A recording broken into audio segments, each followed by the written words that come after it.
Hold on, let me go through my notes. Wait, this actually isn't my speech. This is from a time capsule from 1989. Our predictions for the year 2000. I predict that I will still love David Wurzburg. Just put that back there for a second. But really, that time capsule does prove how far back the relationship between David and I goes. And you know, we've been friends for a really long time, and I think that we have traveled more miles around the world than any of our other friends have traveled. So I just wanted to quickly list some of those cities in no particular order.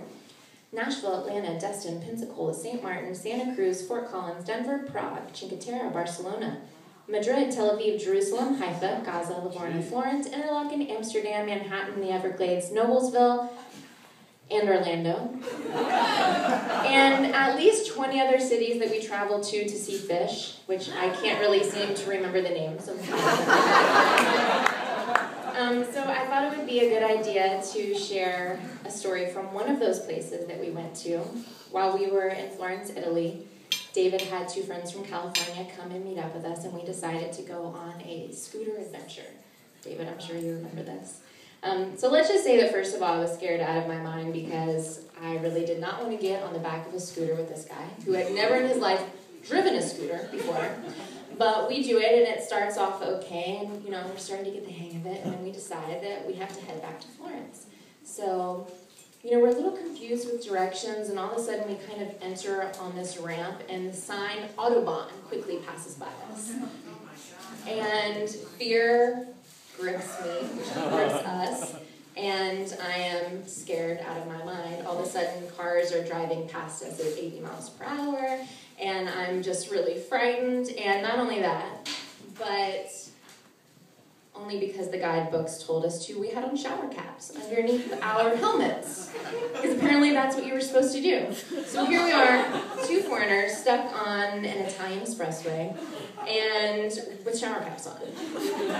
So it was a moment that I'll never forget, and just my message to you is please don't let him trade in his Prius for anything that has two wheels and a motor.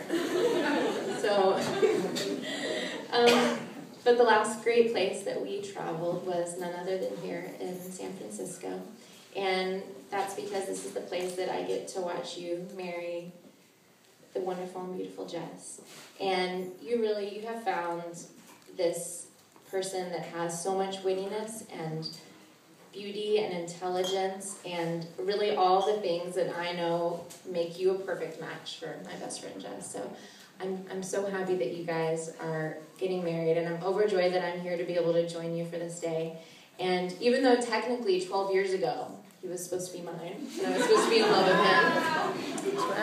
him, I'm officially putting my prediction to rest and saying, Jess, even though Barry and my mom thought they had our lives planned out, he is all yours. So I love you.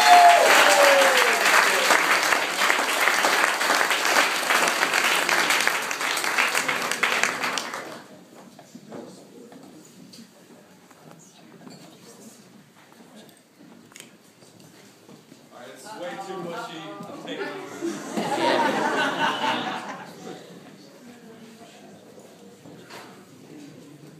Okay, everybody. I'm David. Me and David Goldstein, me and Wurzburg, we go way back. I'm actually very, very happy to see that David is still here. He's hanging out here tonight. He hasn't ran for the exit and head for the hills yet. Jess, this is nothing against you. But in my experience with this man, you know, through our storied history together, he's made it a habit of abandoning me in our crucial times of our boyhood development. So you know, we were great friends, and he's abandoning me at these key moments. It all started with sleepovers at my parents' house. He would, you know, come over and we'd be hanging out playing Nintendo or whatever. It'd be awesome. And you know, halfway through the night, I would like come downstairs and talk to my parents and be like, can I go home? I think I need to sleep in my own bed. I don't think I really want to stay here. From there, we go to sleepaway camp, summer camp in Bemidji, Minnesota. We have a native. Where's Bemidji? Bemidji. So we go to the airport to get on the plane to go to camp. And, you know, this was back in the days when your parents would come back to the gate and see you off on the plane. So we get on the plane together, and we weren't sitting together on the plane. I was somewhere in the front of the plane. I'm sitting in my seat, and I'm getting psyched up to go to camp. I see David walking down the aisle of the airplane towards the exit of the plane.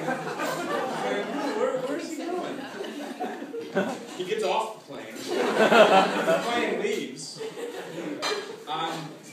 Dude, we're supposed to go to camp. That's the first answer. He showed up later. So. Finally, there was a hiking trip in Washington. We took a backpacking trip and taking a day hike one day. And David decides he's going to go like jump off a tree or something. And he totally wrecks his knee, just tears his knee up.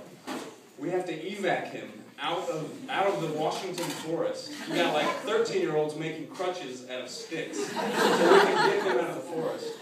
Leaves me again alone with a bunch of strangers in Washington. So I don't know why he's always trying to leave me, but Jess, I think you finally found what it takes.